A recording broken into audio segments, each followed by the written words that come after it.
की हुकूमत हो और वो निशान बर्दाश्त कर रही हो। ये बातें और रिकॉर्ड हैं कि दुनिया भर की यूनिवर्सिटी से बेहतरीन केमिकल्स मंगवा के और बेहतरीन इंजीनियर्स बुलवा के उस दीवार के निशान को मिटाने का कहा था कि जितने डॉलर खर्च हो जाए, जितने रियाल खर्च हो जाए, किसी तरीके से ये दीवार का निशान मिट जाना चाहिए। उन इंजीनियर्स ने अपने अपने केमिकल्स लगाए, चले गए, सुबह पलट के वापस आए तो दीवार में निशान वैसे मौजूद था, दीवार में दरार वैसे मौजूद थी। अंग्रेज घबरा गए। अंग्रेज ने घबरा के कहा हमें इस निशान को मिटाने का न कहो, हमें इस निशान की हिस्ट्री बताओ। ये निशान पड़ा कब था, ये निशान पड़ा कैसे था।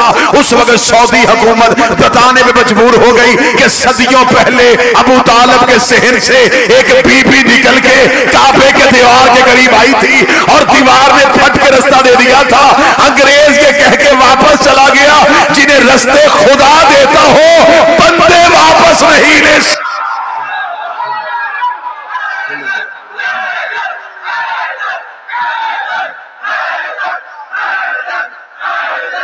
सारे बोले मिलके हैदरी।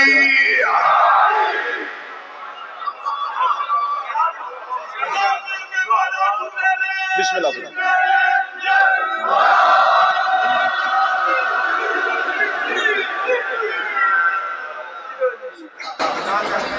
दीवार ने फट के रास्ता दे दिया और यहां से एक नबी की मां को निकाला गया।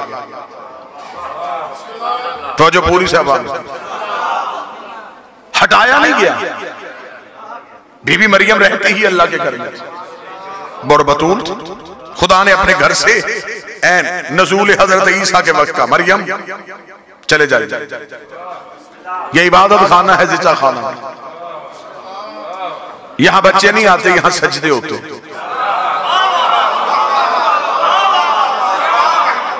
उस बीबी के पास अपना घर भी नहीं था और उस बीबी को सहारे की जरूरत थी और अल्लाह दे भी बगैर शौहर के बेटा रहा था। शराइत सारी पूरी थी फिर भी निकाल दिया। अब मुझे दुख होगा जो बंदा जश्न सुनने आया और अगली सत्र पे ना बोले अली की मां आई नहीं थी, बुलाई गई। वहां घर भी कोई नहीं, यहां हवेली भी है। वहां बगैर शौहर के, यहां ऐसी शर्त भी कोई नहीं। तो मेरे मालिक उसे ऐन वक्ते नज़ूल ईसा के वक्त निकाल दिया, इसे ऐन नज़ूल अमीर के वक्त बुला लिया। उसे हटाया क्यों, इसे बुलाया क्यों, उसे हटाया क्यों, उसे बुलाया क्यों। जो बंदे आज बैठ के अली वलीउल्लाह पढ़ने वालों पे कभी शेर के फतवे कभी कुफ्र के फतवे लगाते हैं, अजब नहीं कि आवाज़े परवरदिगार आए कि मैंने मरियम निकाल के भी तौहीद बचाई है, अली की मां को बुला के भी तौहीद बचाई है। मेरे मालिक तौहीद कैसे बची? फरमाया अगर मरियम मेरे घर में ईसा को पैदा कर देती, क़यामत तक के लिए ईसाइयों के पास दलील हो जाती कि बेटा था तो बाप के घर में पैदा हुआ, बेटा था तो बाप के घर में पैदा हुआ। अच्छा मेरे मालिक इसलिए तूने मरियम को निकाला, फिर अली की मां को क्यों बुलाया? फरमाया अली की मां को बुला के तौहीद इसलिए बचाई है कि मुझे खबर है दुनिया ने अली को अल्लाह का बेटा नहीं, दुनिया ने अली को अल्लाह कहना है। मैं अली को काबे में उतारूंगा। जब भी तेरा रजब आएगी शिया सुन्नी कहेंगे अली अल्लाह के घर में आया, अली अल्लाह के घर में आया, अली अल्लाह के घर में आया। मैंने जमाने को बताया है अली और है अल्लाह।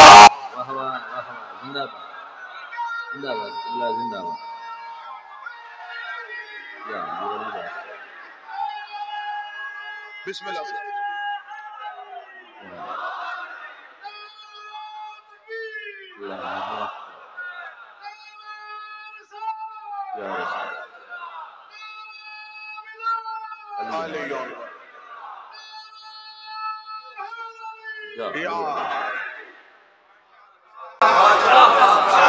हमने अली को अल्लाह के घर में उतारा। फिर जहां बीबी गई है, मैंने आपके सामने कुरान की एक आयत पढ़ी। खुदा कहता जो पहला घर इंसान की हदायत के लिए बनाया, जो हमने फजा किया इंसानियत की हदायत के लिए, वो मक्का वाला। और खुदा ने कहा उस घर का काम यह है कि वो आलमीन को हदायत करता है। सर ना हिलाइएगा, जुबान को ज़हमत दीजिएगा। खुदा ने कुरान में कहा है कि काबा हदायत करता है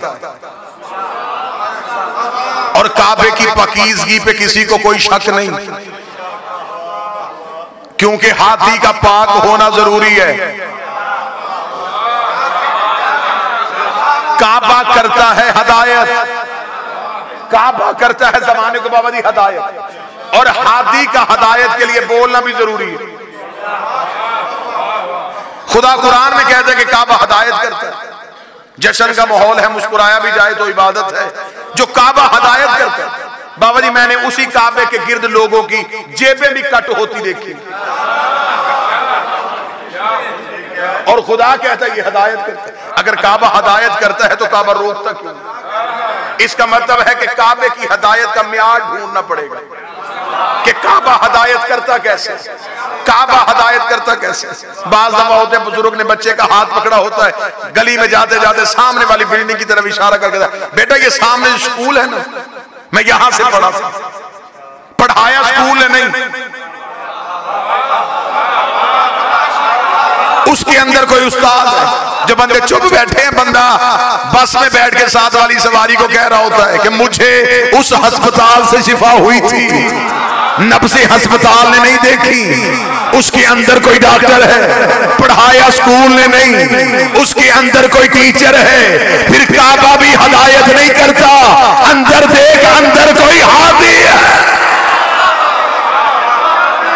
जिसकी वजह से खुदा ने कहा कि मेरा काबा हदायत करता है। और जिस काबे को खुदा ने हादी करार दिया, ये काबा असल नहीं। मैं अहले इल्म हजरात की मौजूदगी में जुमला कहूं, जिस बैतुल्लाह की तरफ मुंह करके सजदा किया जाता है, ये काबा असल नहीं,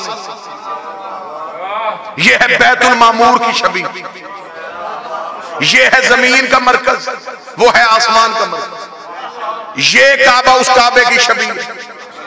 लोग असल को सजदा नहीं करते,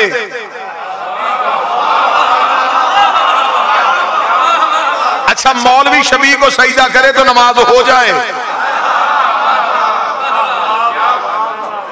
अहले इल्म बंदे तशरीफ फरमाए हैं, ये जो मस्जिद के ऊपर गुंबद बना होता है, ये गुंबद भी शबी है, गुंबद खिजरा की। भाई ये गुंबद को बनाने का मुसलमानों के यहाँ तसव्वुर कहां से आया? इन्होंने रसूल के रोजे पे गुंबद देखा, उसी गुंबद को मस्जिद के ऊपर बनाया, उस मीनार की छवि मस्जिद में रखी, फिर उसी मस्जिद के अंदर एक मिंबर रखा। वो मिंबर था, वो भी रसूल के मिंबर की छवि थी। जो ऊपर गुंबद है वो भी छवि, जो नीचे मिंबर है वो भी छवि। दुख मुझे तब होता है जब छवि के नीचे छवि में बैठ के मौलवी कह रहा होता है कि छवि देखने से निकाह टूट जाता। जिसके नीचे बैठा वो भी छवि, जिसके ऊपर बैठा वो भी छवि।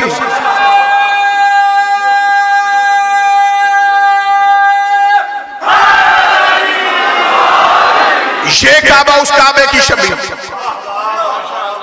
वो है बैतुल मामूर, ये है बैतुल्लाह, ये है मट्टी का घर, ईंटों का घर, वो है नूर का घर। ये बैतुल्लाह उसे देख के बनाया गया। और हजरत इब्राहिम ने खाना काबा बनाया नहीं, खाना काबा की दीवारों को बुलंद किया था। काबा पहले से मौजूद था। ये काबा उस काबे की छवि, यहां इनके जिस्म आए, वहां इनके नूर थे। यहां जिस्म आए तो जिस्मों ने तवाफ किया, वहां नूर थे तो नूरों ने तवाफ किया। वो बैतुल मामूर भी असल नहीं, उसके ऊपर भी एक काबा है जिसे अर्श रहमान कहते हैं। वो बैतुल मामूर अर्श रहमान की छवि है। उस अर्श रहमान पे कौन है? जिब्रील तो सिदरतुल मुंतहा पे रुक गया था। वहां आले मोहम्मद फरमाते या वो रहता है या हम रहते हैं।